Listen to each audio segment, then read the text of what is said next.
찐생 여러분 안녕하세요. 2025년 2월 10일 새로운 일주일을 여는 월요일의 저녁 찐쌤의 글로벌 투자의 정석 시작하겠습니다. 저는 찐쌤 김진입니다.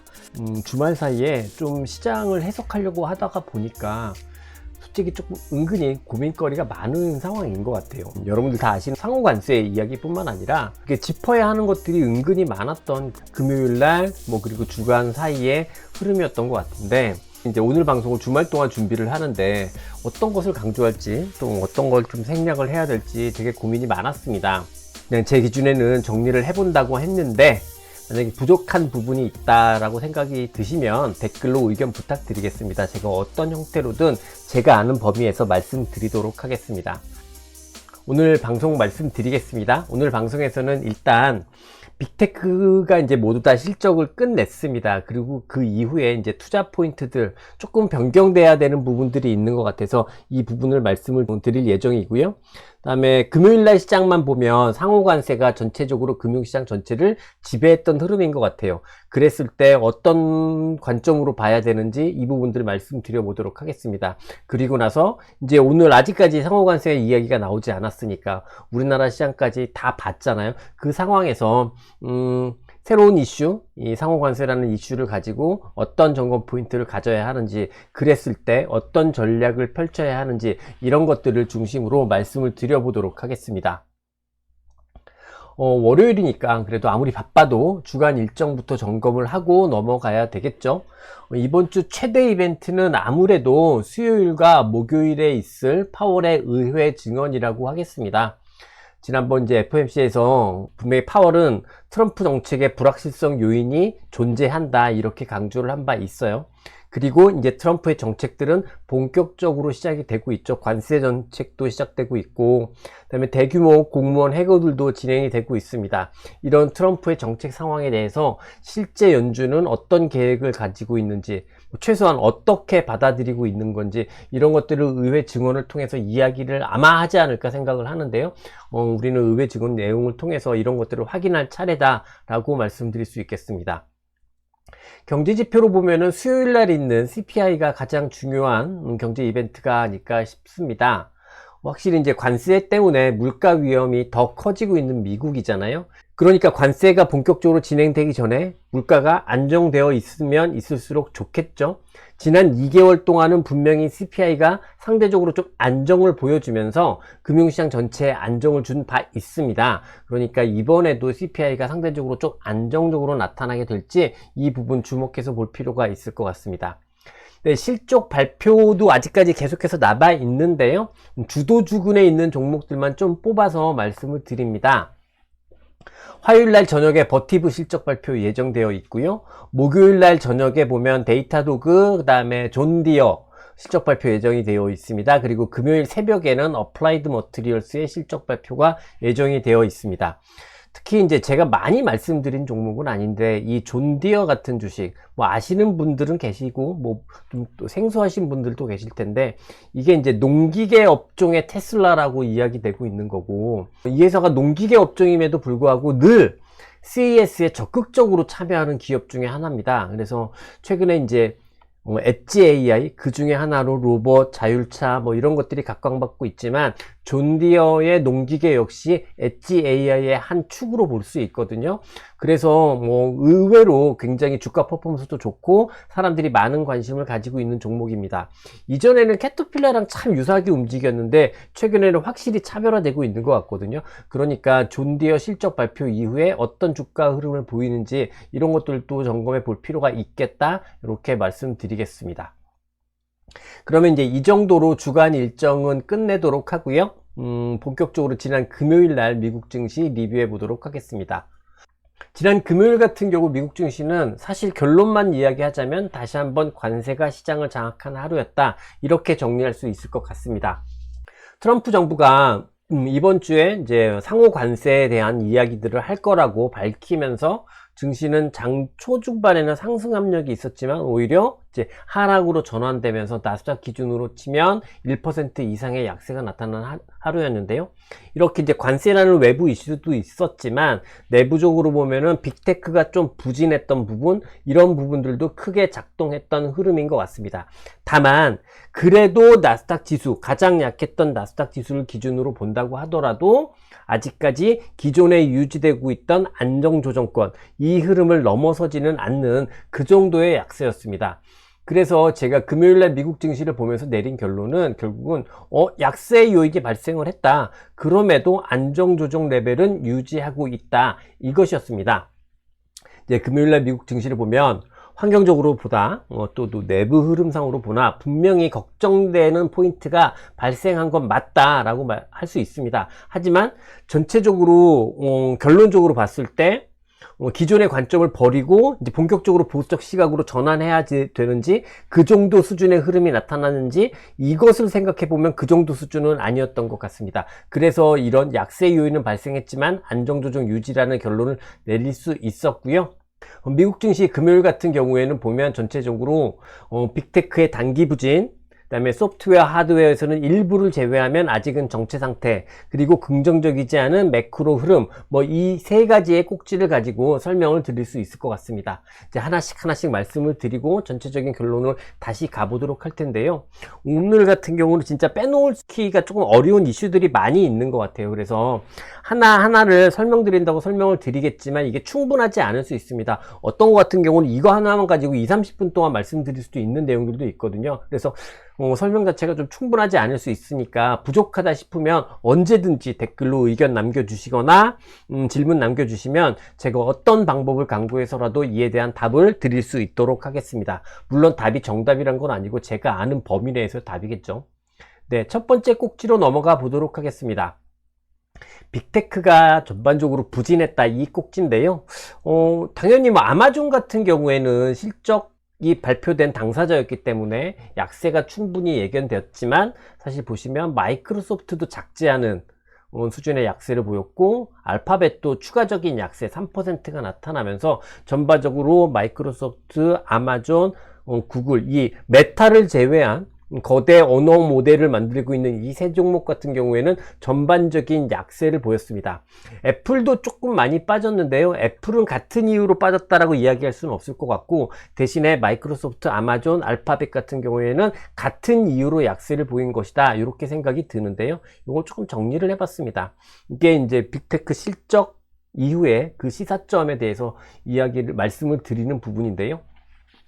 이번 실적 발표를 통해서 이 세 개의 빅테크는 결국은 똑같이 가장 핵심적인 성장 비즈니스인 클라우드 컴퓨팅 사업에서 결국 거기에서 실적 미스를 기록을 했습니다. 근데 이 실적 미스의 이유에 대해서 회사들, 그러니까 마이크로소프트, 아마존, 알파벳이 발표한 내용은 결국은 실적 미스의 이유가 AI 캐파가 부족했기 때문에 나타난 현상이다, 요렇게 해석하고 요렇게 발표했습니다.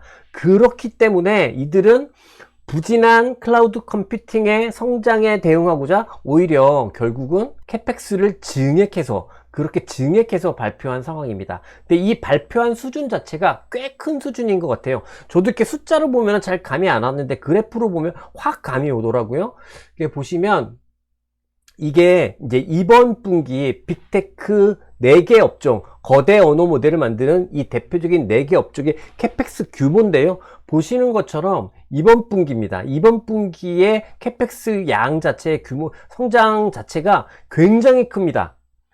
이례적으로 크다고도 이야기할 수 있을 것 같아요. 물론 지난해 내내 지속적인 캐펙스의 성장이 있었습니다만 더 큰 성장이 나타났던 게 이번 분기 실적 발표의 가장 큰 특징이다 라고 이야기할 수 있을 정도입니다. 근데 이렇게 생각할 수 있을 것 같아요.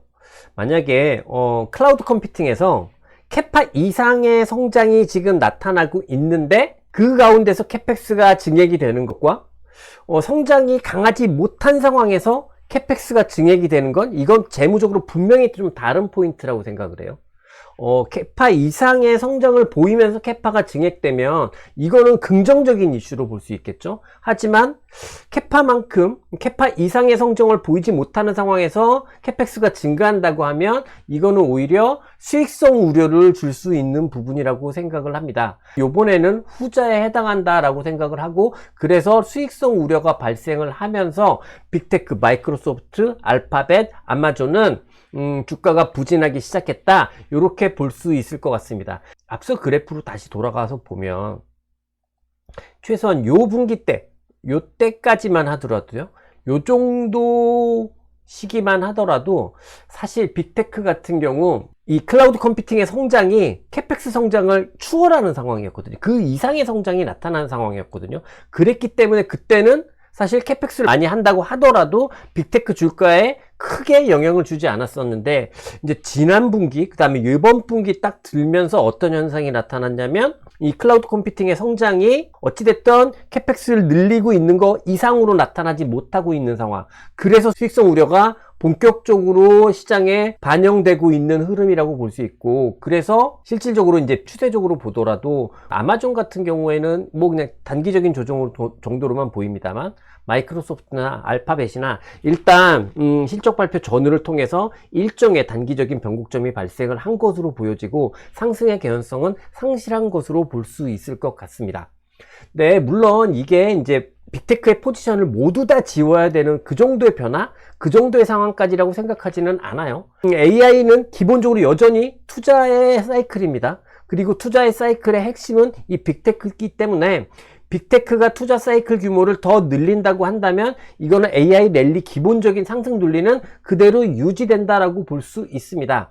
다만 빅테크에서만큼은 캐파를 성장시키고 있는 것만큼 클라우드 컴퓨팅의 실질적인 성장이 나타나고 있지 못하기 때문에, 빅테크에서만큼은 주가 변곡점이 발생을 했기 때문에 단기적으로는 일정 기간 동안은 상대적 약세를 보일 가능성이 존재한다, 이제 그게 나타난 것 같다라고 판단할 수 있을 것 같고요. 그렇다면 빅테크 전반으로 봤을 때 수익성 우려에서 약간 빗겨나가 있는 메타 같은 경우에는 별 상관이 없겠지만, 마이크로소프트나 아마존이나 알파벳 같은 경우에는 비중이 많다면 그 비중 조절이 필요한 시점처럼 느껴지는 상황이라고 생각을 합니다. 빅테크는 단기 상대적 부진 가능성을 고려할 필요가 있을 것 같고, 이게 포트폴리오 내에 비중이 많다라고 한다면 좀 조정할 필요가 있을 것 같다, 이 부분을 좀 말씀을 드리고 싶습니다.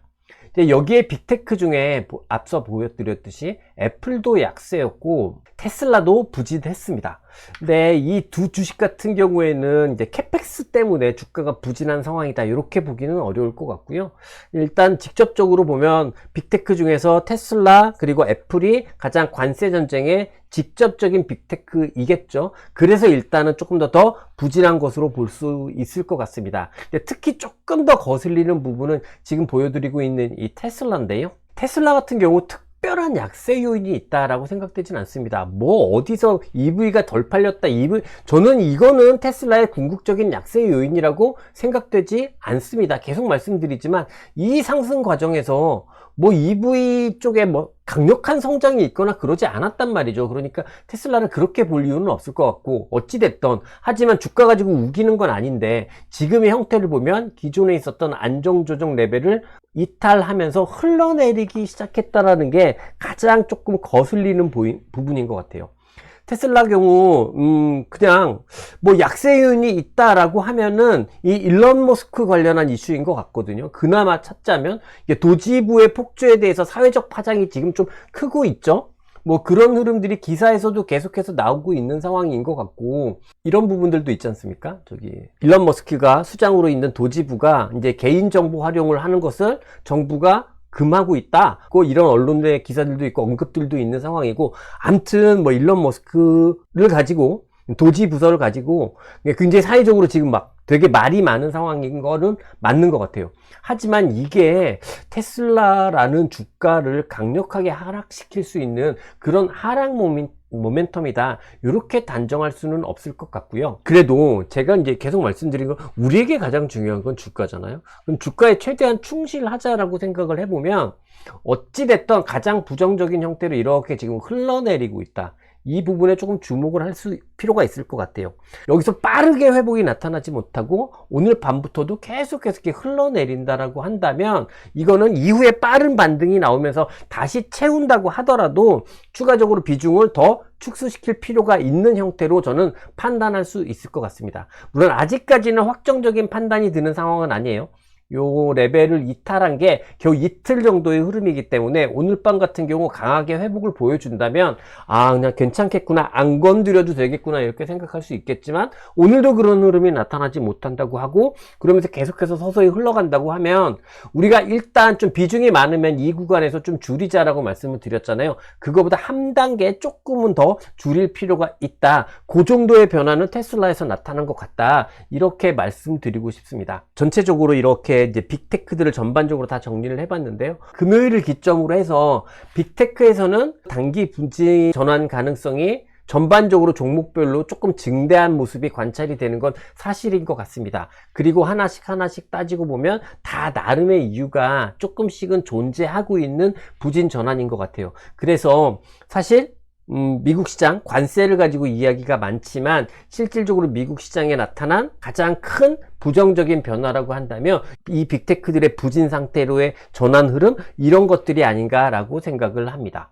두 번째 꼭지는 하드웨어, 소프트웨어 같은 경우에는 아주 일부를 제외하면 아직까지는 급격하게 좋아지지 못하고 있는 상황이다, 이 부분인데요. 팔란티어 같은 경우에는 보시면 장중에 추가로 강세 랠리가 한번 있다가 요건 좀 실패됐습니다만 그래도 어찌됐든 팔란티어 같은 경우에는 아직까지 피크아웃 시그널도 없고 랠리가 이어지고 있는 상황으로 보여집니다. 그런데 소프트웨어 전반으로 보면은 아직까지 상승 확산은 나오지 못하고 있는 것 같아요. 오히려 조금 더 부정적인 흐름들도 발견이 되는데 실적 발표 이후에 강하게 상승 전환했고 그 상승 전환이 이어지던 흐름인 IBM 같은 경우에도 약세로 전환이 되면서 의미 있는 셀 사인은 분명 아니라고 보여집니다만 일단 상승 탄력이 좀 둔화되는 모습인 것 같거든요. 그렇다면 전반적으로 단기의 소프트웨어가 굉장히 각광받을 것처럼 움직이기도 했지만 결국은 소프트웨어도 아직은 실질적으로 본질적인 개선은 종목별 전반적으로 나타나지는 못하고 있는 상황이다. 이렇게 정리하는 게 맞을 것 같습니다. 기대보다 소프트웨어 쪽에서는 조금 모자라다는 거죠. 우리가 너무 팔란티어만 보고 있어서 그런 건데 소프트웨어 전반으로 보면은 기대보다는 못하다라고 이야기할 수 있을 것 같습니다. 그러니까 하드웨어 쪽을 보게 되면 금요일날 특징 중에 하나가 뭐냐면 브로드컴, 마벨 테크놀로지 같은 이런 핵심 반도체들이 조금 비교적 상대적으로 크게 약세를 보였다, 이 부분인 것 같은데요. 마벨 테크놀로지 같은 경우는 7%가 하락을 했으니까요. 근데 따지고 보면 요 브로드컴이나 마벨 테크놀로지 같은 경우에는 이 딥시크 충격으로 받았던 이 하락에 대한 가장 빠른 회복을 보인 종목 중에 하나이기도 하거든요. 그렇잖아요. 그렇기 때문에 사실 저는 이 브로드컴이나 마벨 테크놀로지의 약세 같은 경우에는 아직까지 상승 전환은 아니다 라는 거를 알려주는 정도의 약세가 아닐까라고 생각이 들고, 마벨 테크놀로지도 보시는 것처럼 7%의 약세였지만 기존에 있었던 정체 구간, 이 정체 구간을 흐트러뜨리는 그런 변곡점으로 보이지는 않기 때문에 결국 그냥 하드웨어 전반으로 보면은 아직까지 변곡점 발생 이후에 재상승 전환이 전반적으로 나타나지 않고 있다. 그냥 요렇게만 정리하면 될 것 같아요. 하드웨어 같은 경우 그렇죠. 결국 빅테크의 캐펙스가 증액되는 게 확인이 됐기 때문에 이 종목들 언제가 될지 모르겠습니다만 언제든지 상승 전환될 가능성도 있다라는 거잖아요. 그러니까 다만 그냥 지금 시장 전체가 아직 본격적인 상승으로 전환되지 못하다 보니까 하드웨어에서도 본격적인 상승 전환이 없는 거다, 그냥 요렇게 생각하면 되지 않을까 싶고요. 그래서 종합적으로 보면 하드웨어나 소프트웨어 등이나 이렇게 이제 빅테크를 제외한 다른 주도주군들 같은 경우에는 금요일 하루만 보면 특별히 강한 흐름은 없었고 전반적으로 약세가 많은 그런 흐름이었지만 추세 입장에서 생각을 해본다면 아주 심각한 부정적인 변화는 없었다, 이렇게 정리하고 넘어갈 수 있지 않을까 싶습니다. 이제 세 번째 꼭지는 긍정적이지 않은 매크로 환경인데요.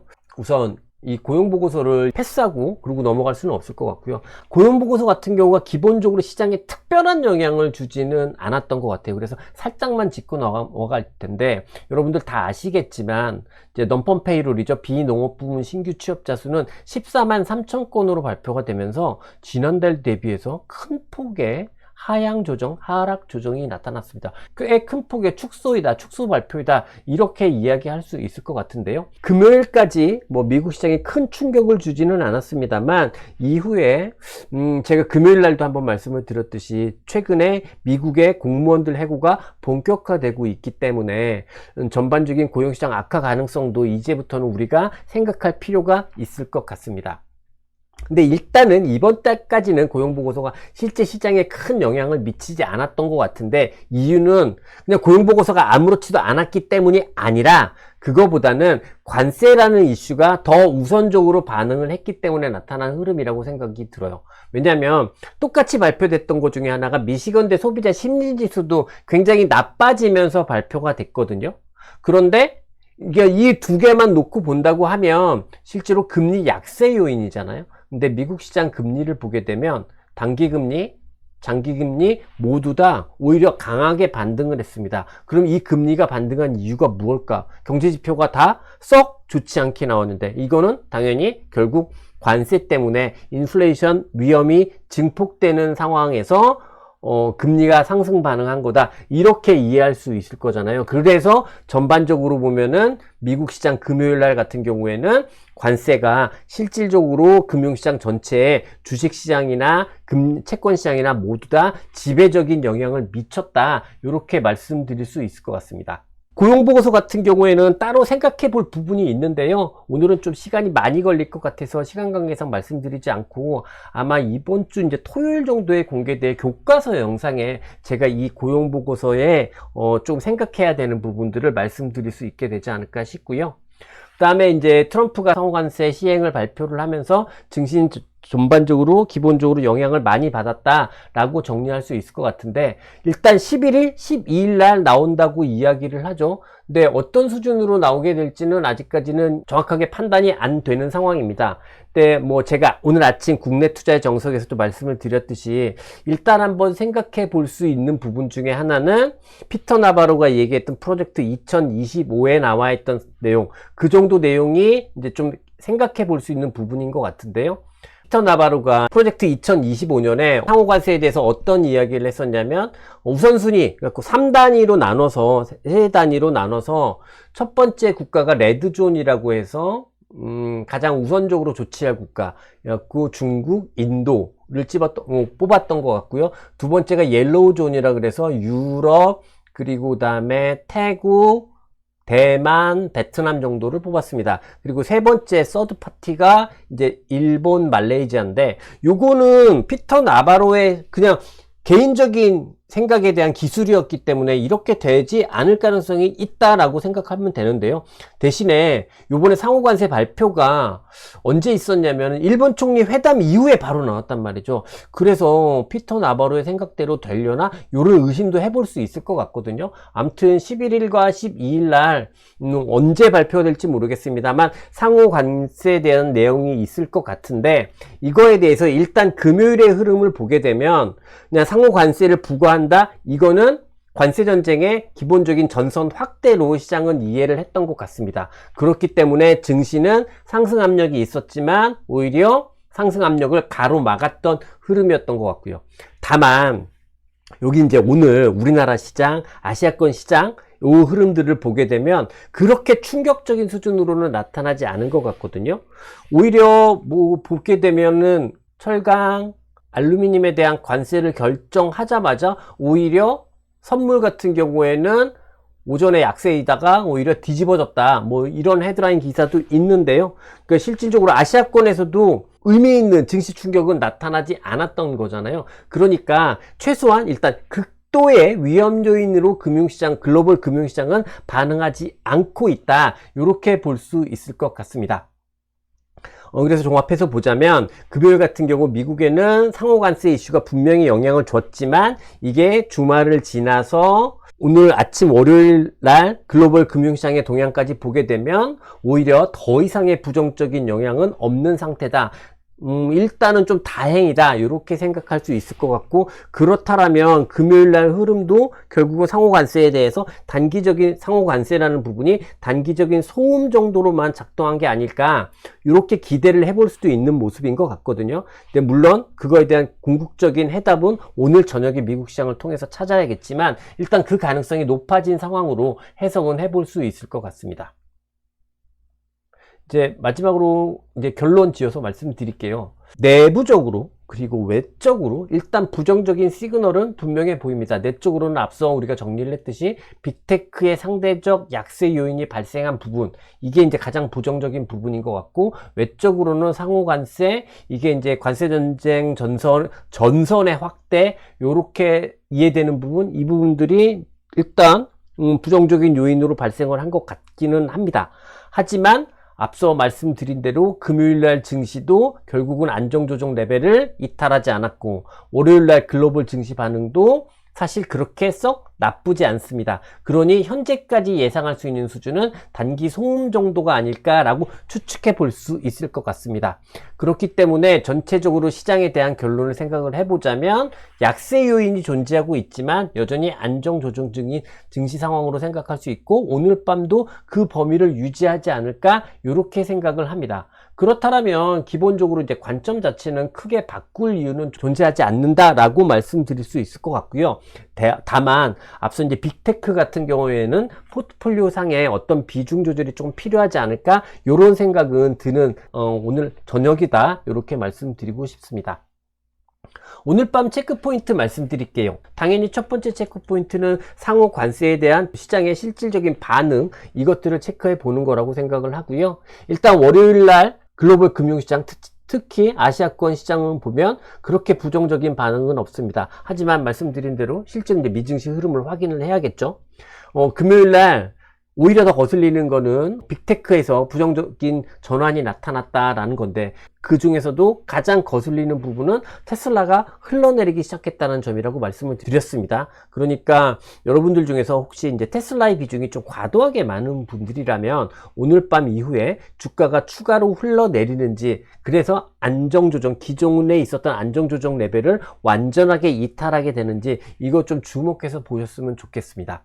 이외에 오늘 밤 같은 경우에는 특별한 경제지표 이벤트도 없고요, 실적 이벤트도 없는 것 같습니다. 마지막으로 전망 및 전략 말씀드려 보도록 하겠습니다.